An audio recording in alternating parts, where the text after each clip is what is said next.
just put on your favorite record and make sure it sounds right to you. And then put on the stuff that you're working with or playing around with and see if you can get there.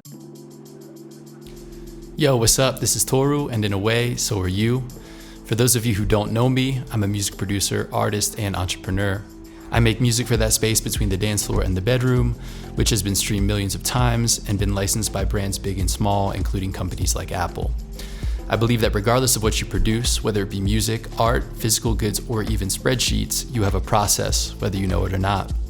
To explore this further, I created the ProducerHead Podcast. ProducerHead is a place to have conversations with other producers about their experience and process to share what works and what doesn't, to help each of us learn and improve our own processes along the way. Today's guest is Eric Boulanger, professional mastering engineer and founder of The Bakery, a Los Angeles-based mastering studio. Eric has mastered Grammy Award-winning and nominated projects including work with Green Day, Hozier, Selena Gomez, The Doors, and the list goes on. I won't spoil the surprise, but Eric even had the chance to remaster a beloved childhood record. If that weren't enough, Eric was mentored by industry legend Al Schmidt, who, if you don't already know, won Grammys for projects that include George Benson's Breezin', Toto's Toto 4, Quincy Jones's Q's Juke Joint, Luis Miguel's Amarte es un placer, Ray Charles's Genius Loves Company, Chick Corea's The Ultimate Adventure, and Steely Dan's Asia. I mean, that is a list, and for the record, that is not a complete list, no pun intended.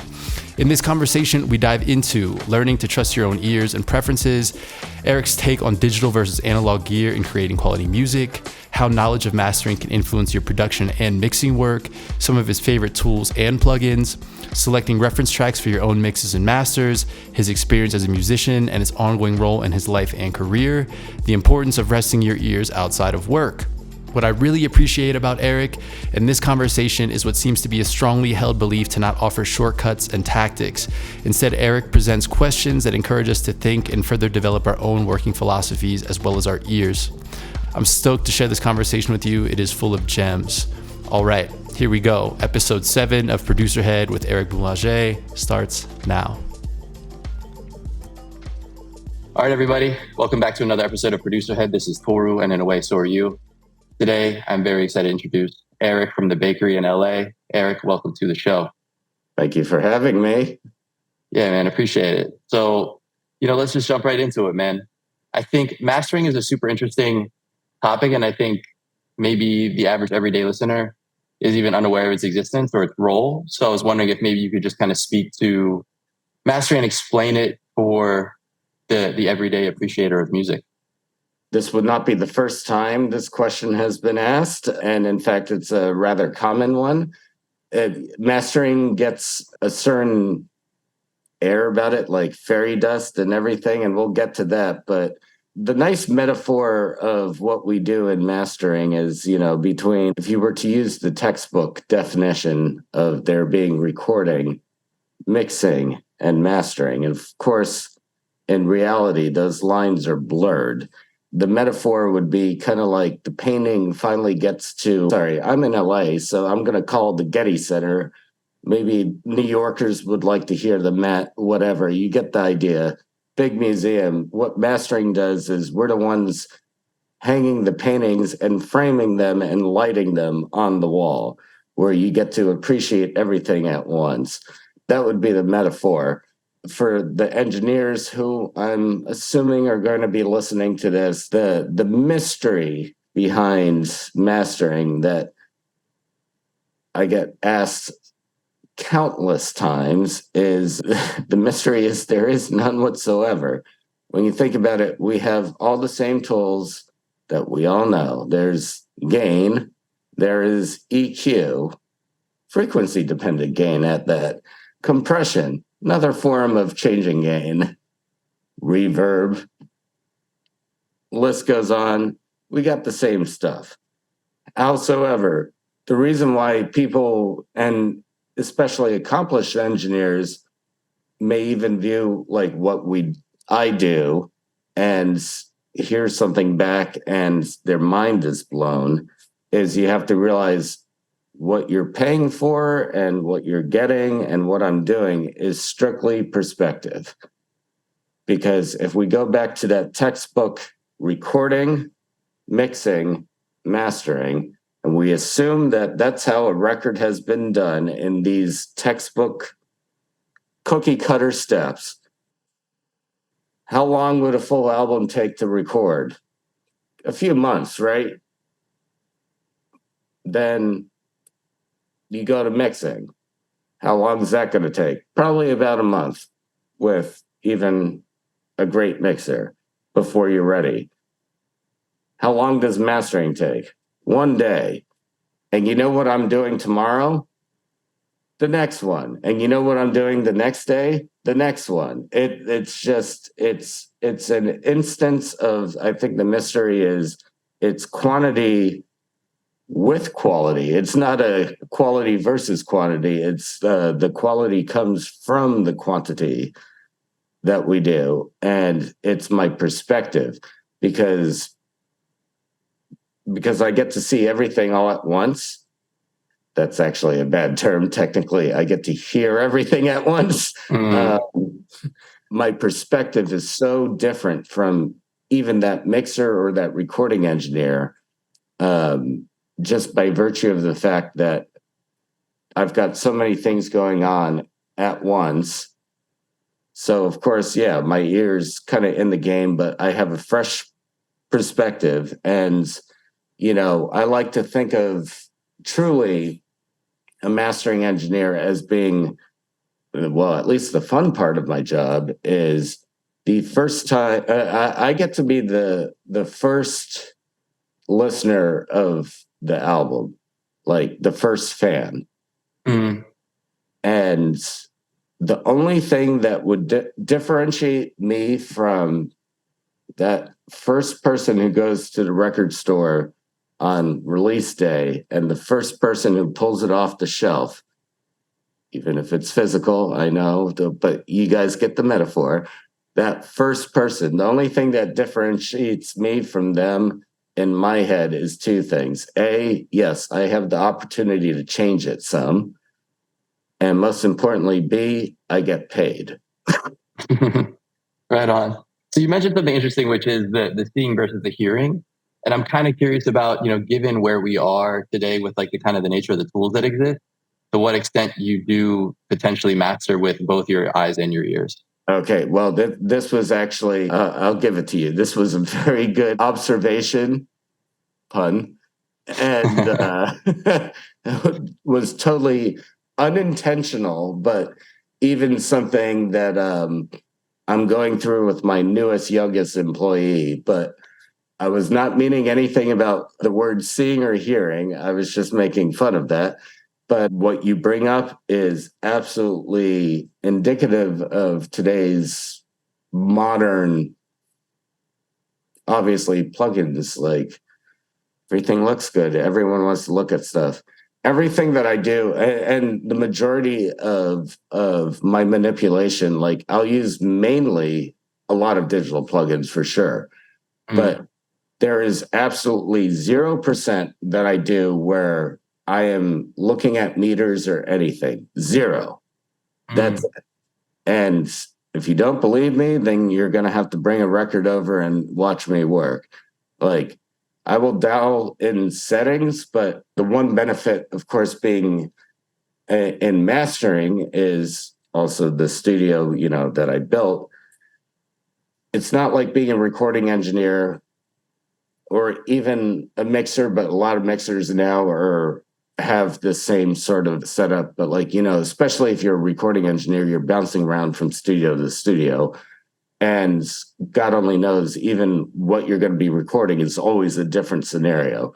With mastering, I walk into the same speakers in front of my space every single day. And guess what? Like the levels and everything, they're all meticulously calibrated to my liking, to the extent of, there's, especially like movie theaters or something like this, everyone will be like, oh, what do you monitor at? Like, oh, is it 75 dBSPL?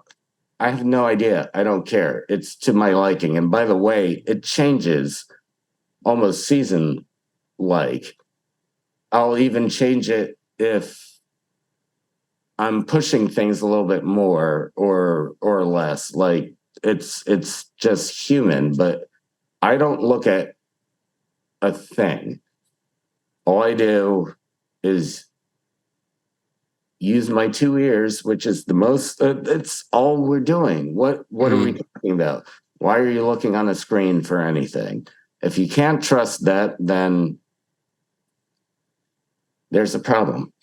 Yeah, no, that's what's up. So I think that leads us to an interesting place is what would you do? Because I think a lot of the people that listen to us right now are people who are kind of DIY producers who do everything, from recording, mixing, and mastering, and a lot of it largely in the box.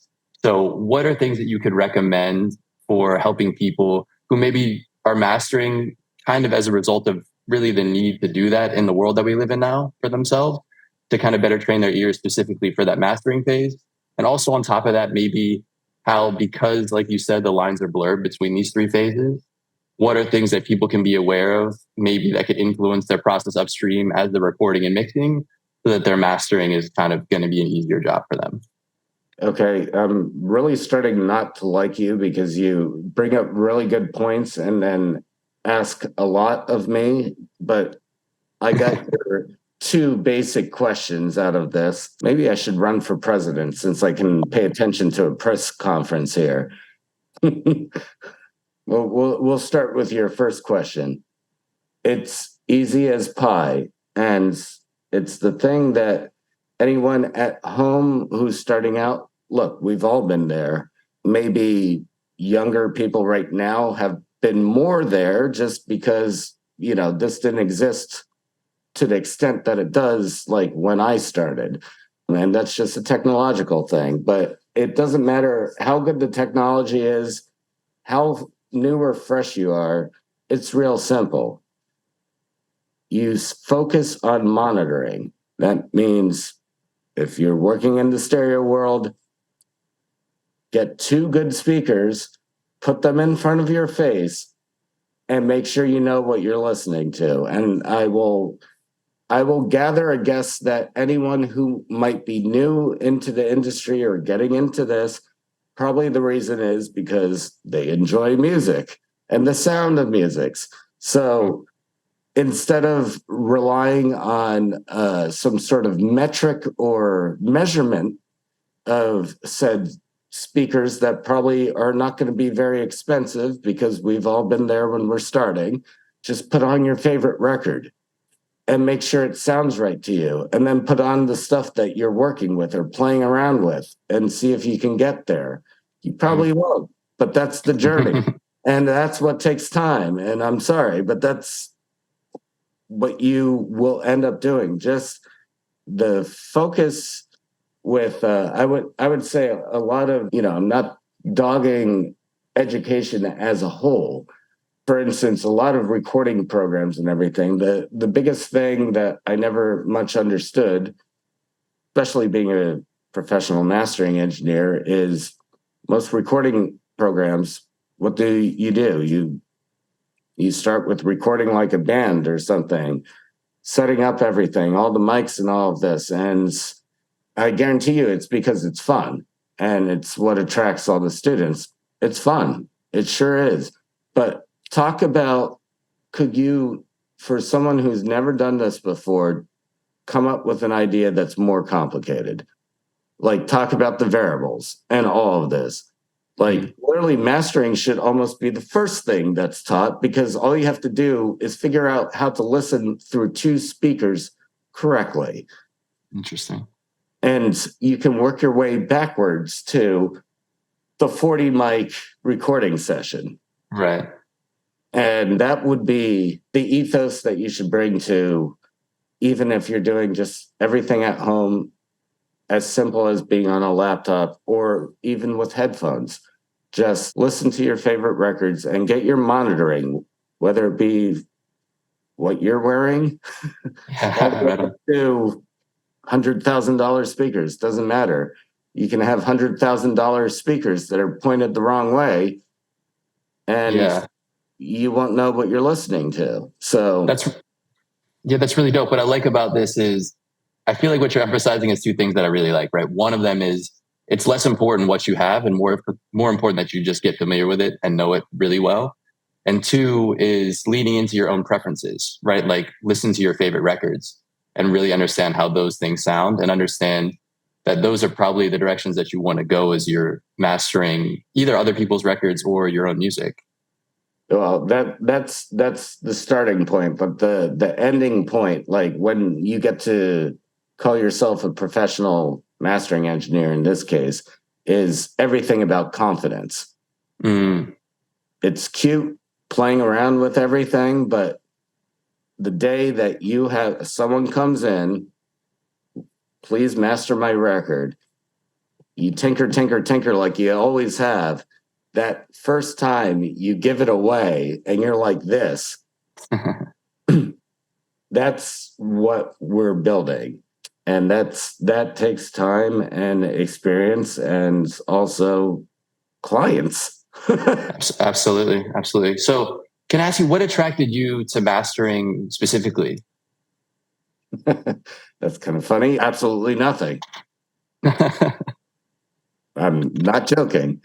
I never thought I was going to be a mastering engineer even. I mean, first and foremost, I've been a violinist my entire life. That came first. Wow. That was the music side of things.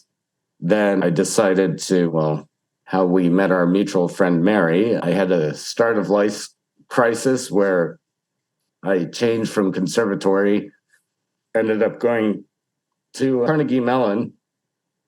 And it was just because it was the best university that I got into. And I got in for violin, but I exited with an electrical engineering degree. The entry with violin it's the only way a good school was ever going to accept me, especially with my grades. And the exiting was because I fell in love with recording and I knew this is what I wanted to do. Wow. And I did both sides. I did everything way too extreme. I'm way too hardcore of a violinist and way too hardcore of an electrical engineer now. And my career is right in the middle is the point. And that's when I came out to LA. And my first professional gig was if I had to do it again, I don't even know how, but I managed to convince Capitol Studios to let me be their first intern, in which I got to mentor under Al Schmidt, the famous engineer. And that summer, there were a multitude of sessions that we were doing that was all string sections.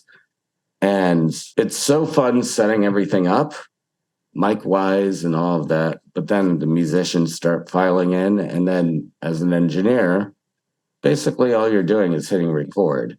And while I'm looking at like the world's best musicians, string players playing in the other room, and all we're doing is pressing 3 on the numpad, like I wanted to hang myself. And so I knew that my days were probably numbered in recording, because there's also, I mean, I was getting the best of experience with Al, and I'm at Capitol and I get to hang like 40 mics with a massive section and all of these crazy setups.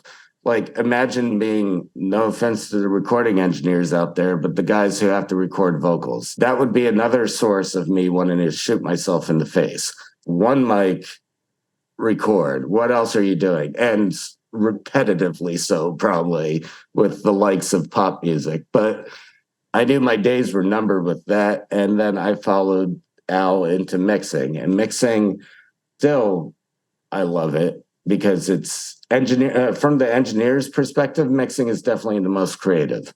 It's where you get to do the most amount of things that didn't even actually happen, like it's fun like that.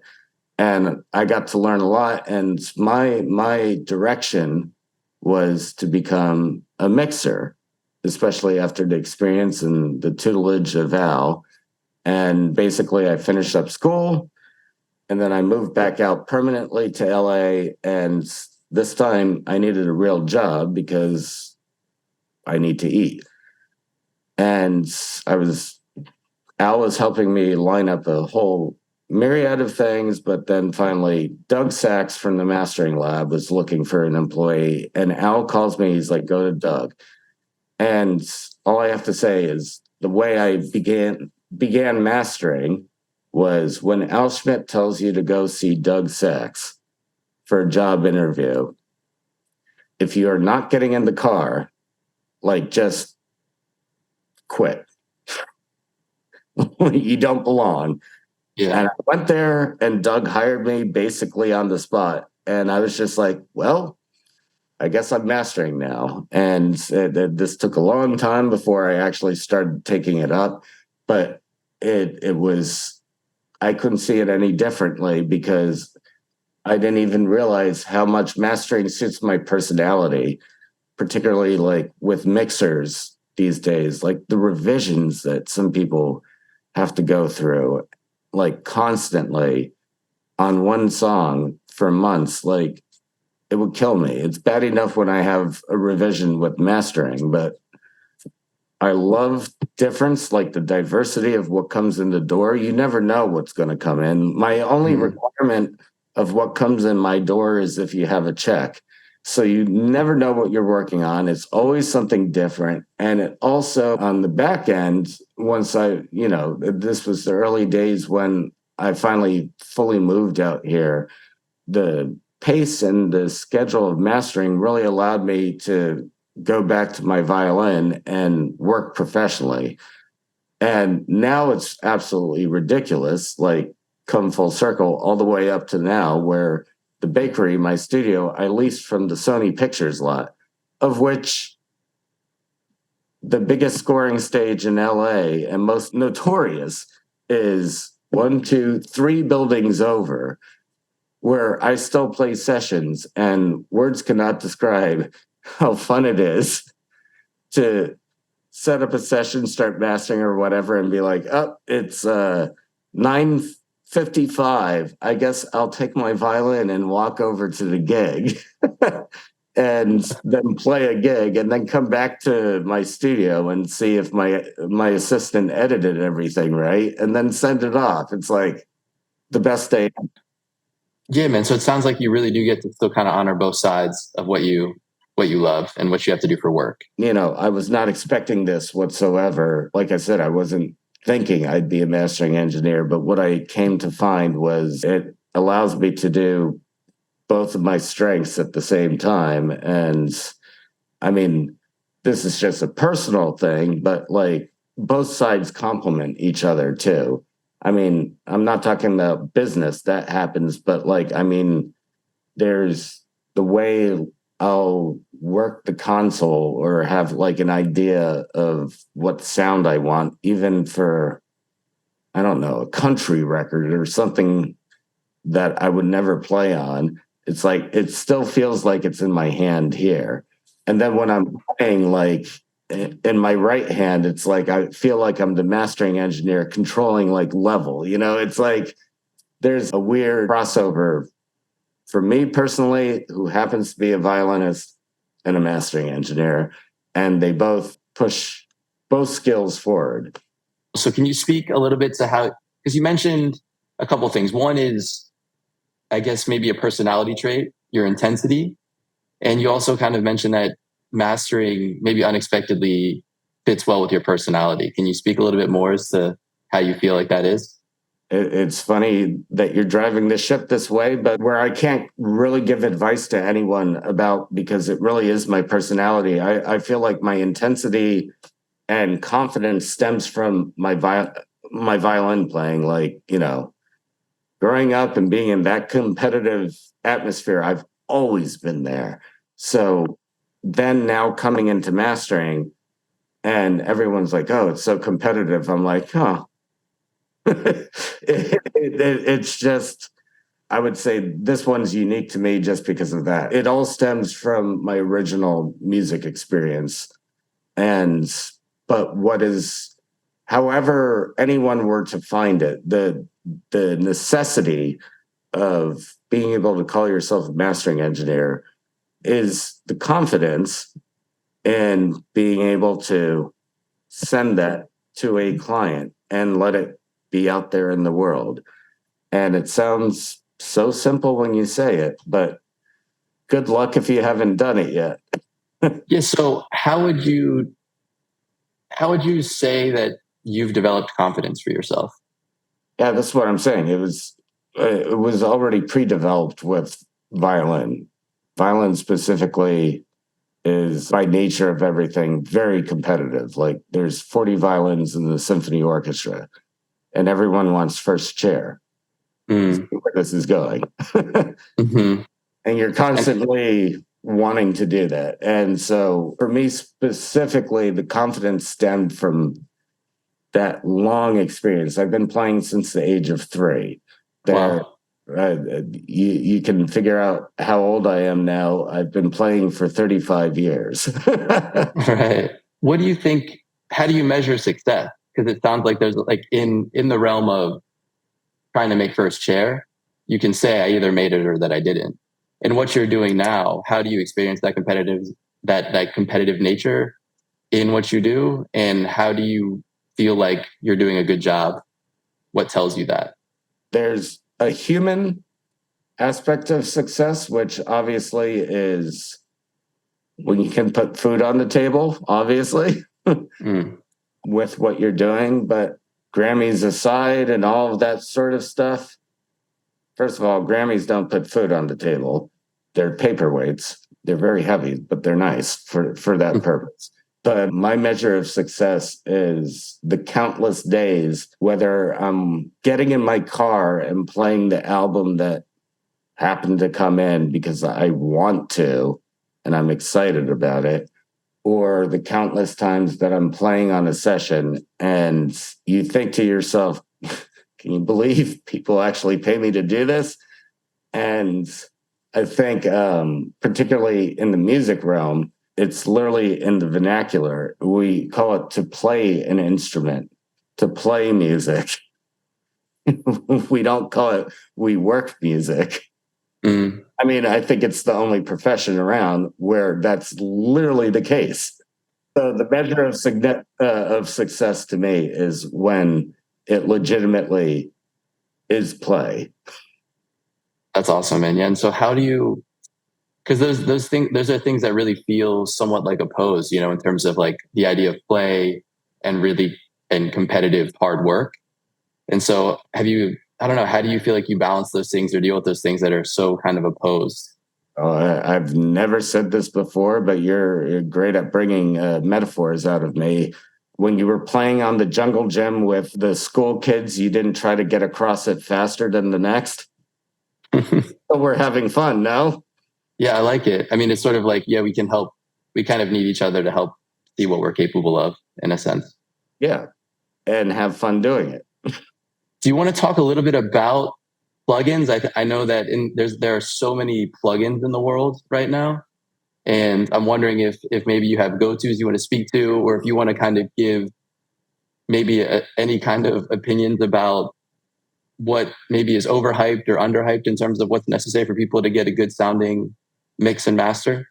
Luckily, the stigma over time has been falling, but like, let's say 15-ish years ago, that's probably when plugins started getting really good, but they were getting the stigma from 15 years before that of analog versus digital.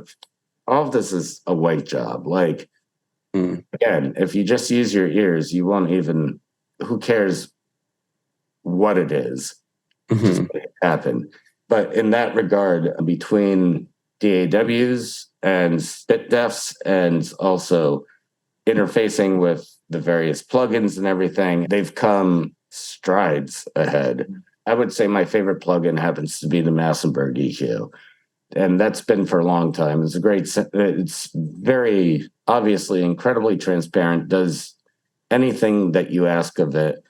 And the difference between that and, let's say, an analog EQ is I find myself having to use so much less of the Massenburg digital EQ versus even if I used the real one, by virtue of the fact that you can dial in.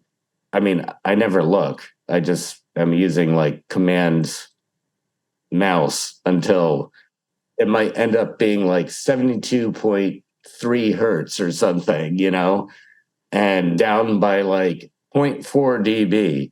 I find that because for a desired outcome, you can dial that in so specifically, you end up using less versus obviously a real EQ where you have steps. You got those frequencies, you got those dB steps, and you will get your desired outcome, but you're probably going to have to yank on a bunch of shit before you get that same thing. So I think that's mainly the power of digital plugins in general, especially now that, let's face it, these sound fantastic.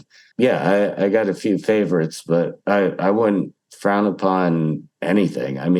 Especially with, if you're using Pro Tools, I'm not sure, but if you're on a MacBook and you get like the consumer level Pro Tools, is it still a 64-bit mixer even? I don't know. I'm not a Pro Tools user. Oh, well, whatever. It's going to be at least 32 float. And I don't know. I'm spoiled. I've got the full-blown rig. I think it's probably at the very minimum 32. Yeah. Well, at a minimum, it's going to be that, which back in the day wasn't the case even. Right. At a minimum that, and you've got so much power at your fingertips, and it allows you to set up like you should be thinking of plugins as if it was a console. You game stage the same way, you play with it the same way. And maybe the only thing that really you benefit from being used to analog gear is that tactile and that function and that gain staging knowledge that comes innate to having to deal with that stuff. But these plugins these days, they work identically. And you do the same thing, and the only annoying part is you have to click around on a mouse instead, Right. Yeah, that's maybe a little bit less sexy in a certain way. So, okay, so I do just want to double click on something that we talked about earlier, which was you had mentioned that you don't ever kind of look at anything or look at meters, but you are at the same. But so I took that to mean that maybe you weren't even paying attention to the game staging in the digital realm, but it sounds like you are, and what you're saying maybe, and correct me as needed, but that you're not really looking at how much of anything that you're applying in terms of like an individual parameter on a plugin, but you're always very conscious of gain staging and how things pass from one to the next. Absolutely. And you shouldn't take me to a court of law of that I never look at a meter. But if I were to swear an oath on the purpose of meters for me is it should be a quick glance of it tells you the ballpark. That's it. Like, are you in the same room as what you're deciding to set about? And of course, certain things that I'll do with certain plugins or the console configurations, I listen to it flat. That part, there's actually no meter. I just hear it out my speakers and I listen to it flat. I'm like, okay, I know where I want to go. And I have an idea of how to get there. And maybe I'll look at the input meter or something like that, or Pro Tools meter. Make sure that we're not in two different universes. But once you're in the same universe, guess what? With gain staging, it's very easy to figure out what level and how you want to tickle things. Hit bypass on everything else and listen to it as you go through. Does it sound yes, no? Is it doing what you want? Ta-da! Yeah. Magic. Very cool. Something else that you mentioned that I also thought was really interesting, and I'm wondering, so you mentioned that when you're messing with the Massenburg EQ, for instance, that you're not looking and you're just kind of command clicking, so you can kind of in a very fine-tuned way kind of adjust whatever, whether it's the cue or the gain. And what I'm curious about is, was that something that you've always done and that comes from maybe the way that you used to work with analog gear when you started? Or is that something that you realize that hey, I'm looking at this and being conscious of how much I'm adding by seeing it on the screen, and I decided that that's not a good way to go? Because I'm really that makes a ton of sense. I know that just thinking about myself, I'm looking at the screen when I'm adjusting a parameter, and that is by default kind of potentially making my ears the secondary kind of sensory piece of this, which, as we've been talking about, doesn't make a lot of sense. It makes zero sense. Yeah. considering the product you're trying to make. Absolutely. I would say, I mean, the semblance of not looking definitely comes from my musician side. It's the same personal feeling as like the countless amateur like guitarists who look at where their fingers are. Like when I grab that thing, what, you think I'm looking at the fingerboard? I don't even have frets. Like, no, it's all feel. You get to that point.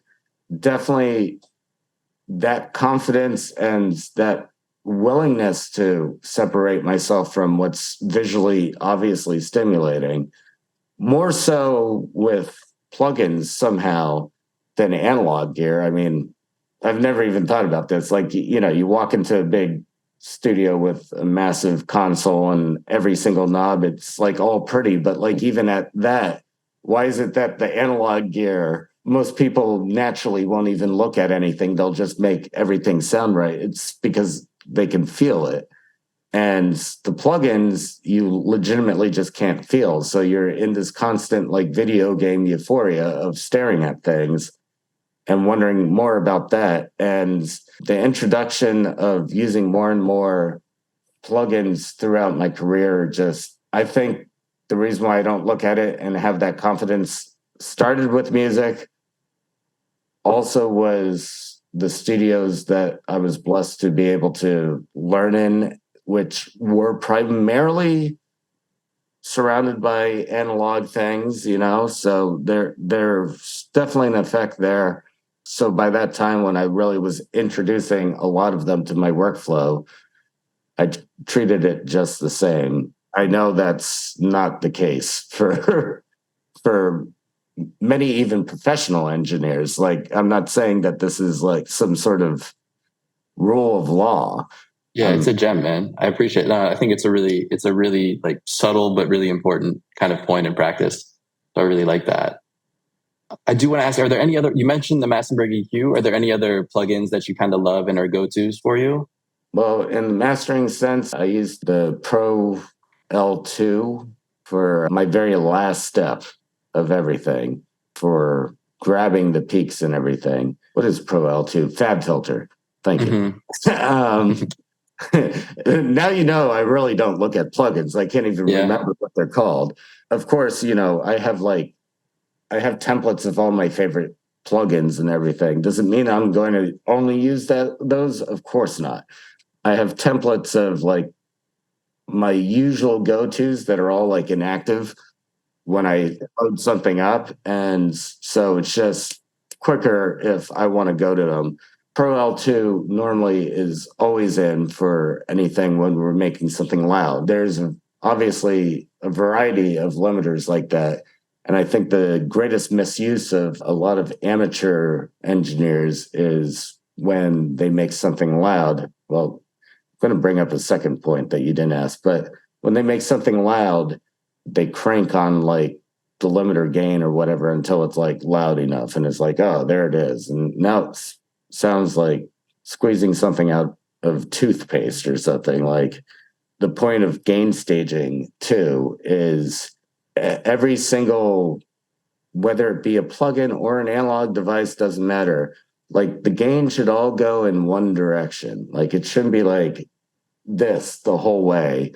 And even with plugins, these good plugins these days, it would seem as though when every single thing can do a little piece, instead of like, oh, I EQ'd here, and then Pro L2 is doing all of this work. Whenever something's working very hard, it seems like that's when things start getting small. And so that would be one piece of advice. Because I wanted to ask you about loudness and at how you think about that, or what your, if there's a value, whether it's LUFS or something else that you're, or some kind of other standard that you're measuring final loudness against. I'm going to challenge you highly to answering the question for me. I don't have a great answer for it, so it's a selfish answer. So for me, I just try to, what I've been doing to date is just trying to be consistent. And so things come to a place where there's a consistent LUFS level. Okay. Now try to answer it as if you were me after everything I've been saying today. using essentially a reference track to figure out, okay, here's something that I like to listen to, and it comes out of this particular output. But I guess what I'm curious about is if you don't actually have the record, or if you don't have maybe a high quality digital file, if your source is, okay, I'm using something like a streaming service to listen to music, that's not necessarily going to provide you with the highest quality or maybe the best way to reference it. So I'm wondering, in an ideal scenario, I guess, what would be the way to choose your reference track and to calibrate your loudness? My answer to this question obviously is so painfully simple that even you have to skirt around it. The way that I know how loud to make a record in my studio is I just use my ears. Howsoever, setting that up, again, this goes to the proper monitoring. Like, I get to go to work and be faced with the same monitors every single day that I set up. And reference tracks are definitely where you get a great start to do exactly that. It's pretty simple. If you really care about what you're doing, why are you using Spotify or something like that? Just, if you try, you will find at least a quality source of whichever favorite song you want to listen to line up your speakers. Of course, don't just use Spotify. That's stupid. But like, if you're going through this effort to even make it to this extent in this podcast, listening to me rant, I'm pretty sure you can find a lossless version of whichever song is in your head that you want to listen to on your speakers and go from there. Okay, so the recommendation is to use a reference track, the best quality that you can find, and do your best to emulate something accordingly. Yeah, exactly. There's nothing about this craft that's reinventing the wheel. You know, it's artistic. There's no right or wrong. Get things in your head, get sounds in your head that you want to hear. And obviously, probably starting with and you know what? None of us have to admit to it, because I'm sure probably plenty of our favorite records are definitely guilty pleasures. Got it? No one has to be in the room. It's just you. We won't know. Don't admit to it. It's fine. But there's a reason why you like the sound of those records. That's a good reference. 100%. Yeah. I guess out of curiosity, can I ask you to share maybe some records that you just love to listen to? I was for mastering or otherwise, just share maybe. After I just said that, I was like, you're going to go for it, aren't you? Yeah, I went for it. A lot of it, nowadays is, of course, stuff that I've worked on.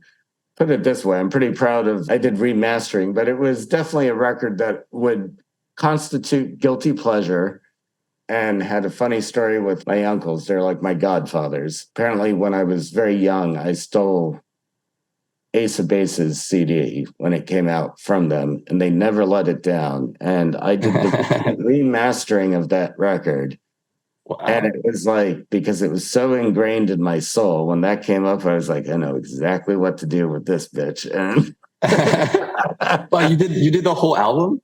Oh yeah, it was wow. Some sort of, I'm guessing 30th or something like that anniversary. For whatever reason, they wanted it redone, probably for the streaming services and whatnot. But yeah, epic. The remastered version is May. Probably shouldn't be admitting this, but no one's going to care, because my reputation is definitely good. But I sent my uncles my references of the remastering. They didn't even know I was doing this, of course. And they heard it even before the band or the label. And I just said, is this payment back for the CD I stole? And they're like, yep, this works. That's so cool, man. Wow, what are the odds? You never would have thought you would have done that one. I can't imagine. Not in a million years, no. And then in terms of what you listen to, man, do you have like a top 3 things that you can just kind of always listen to that are go-to things for just enjoyment? Just no.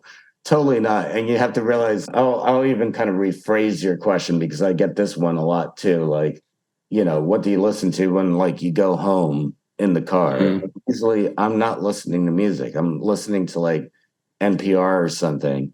And everyone's like, oh, wow, you're such a curmudgeon. And like, that's so sad. And I'm like, people do not get the point.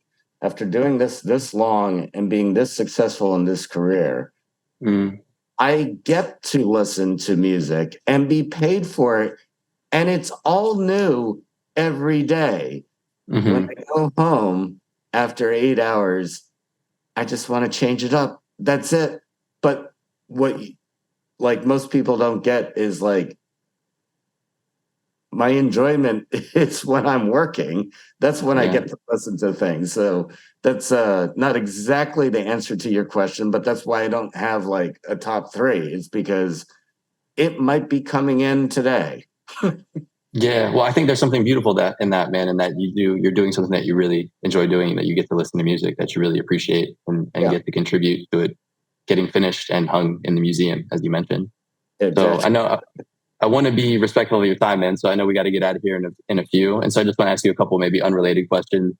First of all, is there anything or anywhere where you want to send people where they can follow what you're doing and be aware of the work that you're doing and potentially even hire you to master records?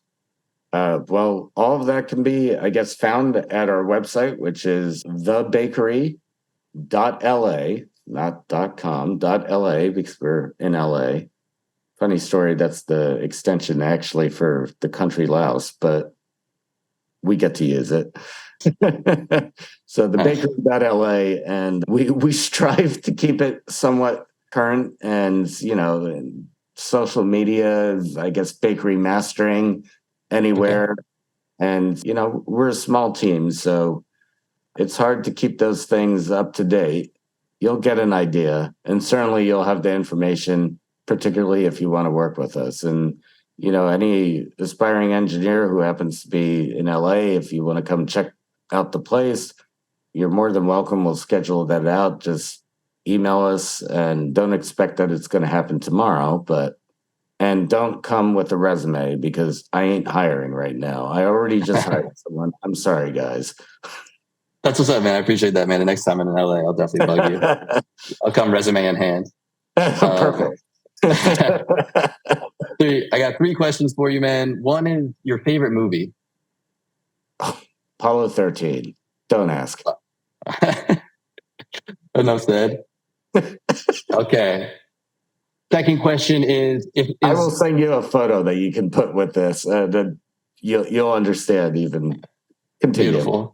Beautiful. All right. Other one is, if there's what character from either a movie, a book, TV show, cartoon that you most identify with?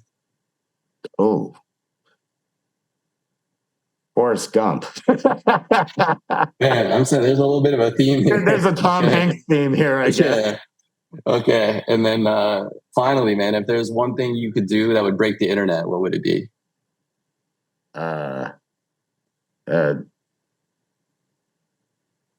Steal Taylor Swift from, what's his name, Kelsey, and take the next smash hit together. There you go. Right on. Man, Eric, thank you so much, man, for coming through and sharing. I think. Hey, man, it's important to dream. It's important to dream. Eric, thank you so much for coming through, man. I mean, I know that for the producers and aspiring engineers within this, there are a lot of gems in here to go back and listen to. And can't thank you enough for the time, man. Look forward to the chance to come by and check out the studio in LA. Thank you so much, everybody, for listening to Producer Head. We will catch you next time. That's it for this episode of Producer Head. I appreciate you coming through and being a part of it. My hope is that it helps you unlock a bit more creativity and find progress in a way that matters to you. Before we go, there are 3 simple and zero-cost ways to support the Producer Head podcast. 1, tap in and subscribe or follow wherever you're listening, whether it be Spotify or Apple. 2, if you haven't already, drop a review on Apple or Spotify. Maybe both if you're feeling it. The feedback is appreciated and helps me continue to do what's working while improving along the way. 3, send this episode to one person who would enjoy it. Do not underestimate the power of word of mouth. The most old school of methods are often the most effective. Finally, let's stay connected. I regularly share ideas that help me develop my creative process, along with music recommendations, and even give away free music and sample packs. Head to torubeat.com, torubeat.com, and sign up to receive all of these things and stay up on all things ProducerHead. You can also stay connected with me and the podcast at torubeat, TORUBEAT, on Instagram, YouTube, and TikTok.